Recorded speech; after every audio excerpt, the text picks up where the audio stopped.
Hello. Hey everybody. Welcome to Cooking with Mo and Deb. Tonight we're going to make something special from Somebody special. somebody special. We're making Mountain Cookin with Missy's red velvet cake. Yes, and red velvet cake is a perfect thing for the holidays. And this one looks amazing. I actually printed her page off so that picture off so that I can get the recipe. But that is what it looks like. Doesn't that look good? I can't wait. So we're going to put this cake together. She says to use 9-inch cake pans, but I only have 8-inch today, so that's what I'm using. And it's 3. You need 3 pans, and I have already floured and greased them. So now we are going to add the ingredients. So you need two. Go ahead. Okay, I'll call out the ingredients and you get them in. 2.5 cups of plain flour, all-purpose flour. So that's what I have in this container. 2.5 cups. You recognize this container, right? Oh yes. It's that old Tupperware. It sure is. I have a blue one. The blue one? Mm-hmm. I've had this forever. I guess probably since you started keeping your own house. I would say yes. Yeah, because we all had those, yes. didn't we? And it's always had flour in it too. I don't have the others for some reason. I didn't keep anything except for this one.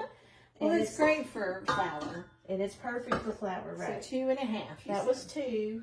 And here is 1/4 and 1/2. Okay. Now we're going to add to that 1.5 cups of sugar. Just granulated sugar. 1.5. So here's my sugar.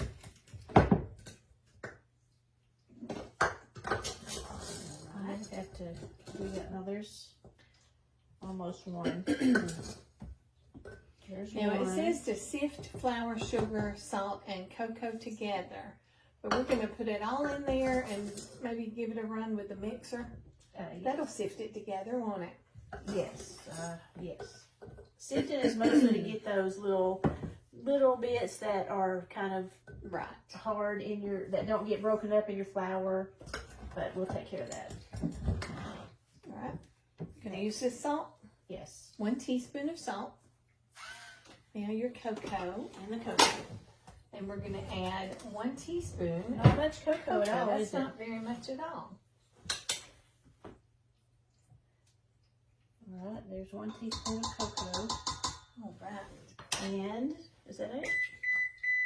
Let me whip these together just in case. I gotta plug this up. So she's going to sift those together. You know, a lot of times I will put my dry ingredients in a mixing bowl and then I'll use a regular whisk like this and just mix them all together like that. I generally don't sift anything anymore. I just don't. I ain't got no time for that. So I'll use this. This is almost as good as sifting. It may be as good, y'all. It works for me. I know that much. All right, those are mixed up. Now now we're going to add the buttermilk. So you need 1 cup of buttermilk. Let me shake it. Okay, shake it. It's been in the refrigerator for a few days. Shake it up. All right, 1 cup buttermilk. Yummo. You know it's going to be good. I mean, buttermilk in stuff is good, but Yeah, I don't drink it by itself. Buttermilk makes it good. Me either. Okay. 1 1/2 cups of oil, cooking oil. That's a good bit of oil, but I think that's what really makes this cake good. Probably so. So here's 1 cup. Be good and moist. 1 1/2, Deb. Let me get out a 1/2 cup measure.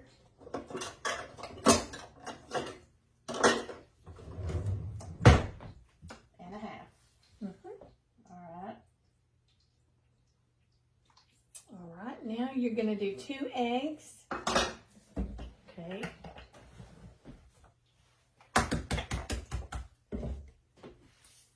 think I'll break these in something just in case. That's always a good idea. A lot of times I don't do that. And sure as if I was doing it right here, that I'd end up with something in it. Yeah. Just look good. So 2 eggs, Okay. 1 teaspoon of vanilla. Vanilla. Here. And you didn't remind me to bring my red food color. Oh, you got some. I bought some. Good. Yes, I got some. Woo. A little extra vanilla. Oh my. Okay. 1 ounce bottle, wow, of red food color. It's a lot of food coloring. This is How many ounces? That's 2 ounces. 2 ounces, and that one is 1. This one is not full, but it's got a lot in it. So I'm gonna Okay. use this one first. Okay. It's a lot of red. It's a lot But of you know, this red. is red velvet, so Yeah. you really want it to be It good takes red. a lot of red to get something red usually. All right, I'm going to let it go with that much, and I then we'll think see that'd if we be need good. to add more. Okay. 1 teaspoon of baking soda. Not baking powder, but baking soda. And it is to be There added is a to difference. 1 teaspoon of vinegar. Oh, wow. Yeah, that's what the directions Awesome. say. So, mix vinegar and Funny. soda together and blend Blend into into other other mixture. Hmm. So I need to blend this. You know, when you were a kid, did you ever do those science experiments where you Oh had yeah, and things with bubble Bubble over? I over, could do yeah. it, make a volcano, put baking soda in it, and then pour in the vinegar. Shh. And it erupted. That reminds me of a Brady Bunch episode. Which one? The one where they built the volcano. Yes. Went flying. Peter, was it Peter Yeah, I building think the so. volcano? Yeah, that Yeah, was I a good remember that one too. So we're gonna let this blend for a few minutes, and then we're gonna add in this vinegar, and then we'll be putting it into the pans. So we'll be right back to show you that. Okay, you guys, Deb has added the vinegar and baking soda and mixed it just until blended, the instructions say.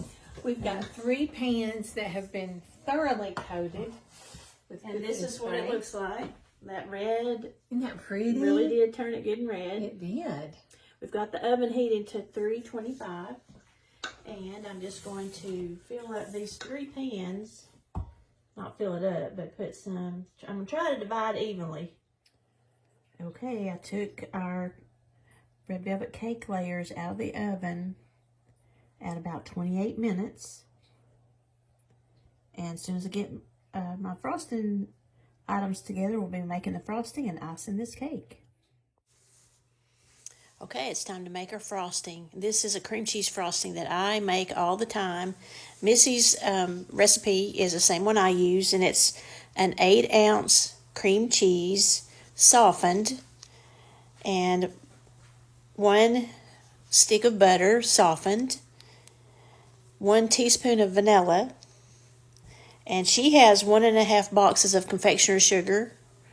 I think I put 4 cups. I'm not sure how many cups 1.5 boxes is, but you can try that and see yourself. I either put 4 or 5 cups of confectioner's sugar in mine.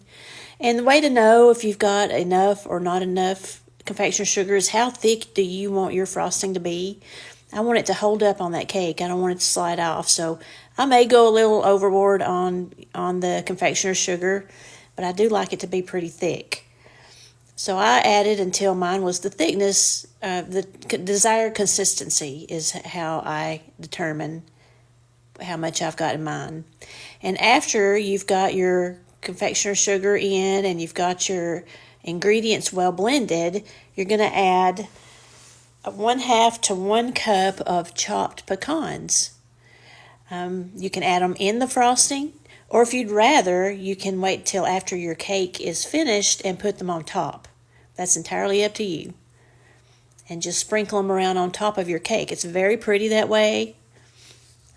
It's just really adds a touch to the top of this deep red velvet cake.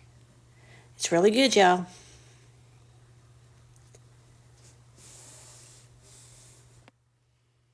Okay, it's time to frost your cake. Now, if your frosting is a little too thick, you could add just a little bit of milk to it to thin it out a little bit. I like to use an offset spatula to frost my cakes with. So this is a 3-layer cake. So I've turned it so that I'm going to have the bottom of the cake on top that I want to frost the top of. So I turned one upside down first, And then I match the bottoms of the two cakes. And when it comes to that third layer, I'll turn it upside down so that I'll have the bottom of a cake on top. Does that make sense? But get your frosting all in the center. I do like to put extra frosting in the center of the layers when I can. And this first layer is kind of what they call a crumb layer. So if you get crumbs in this part of the frosting, it's not a big deal. So you see how I've turned that cake layer upside down?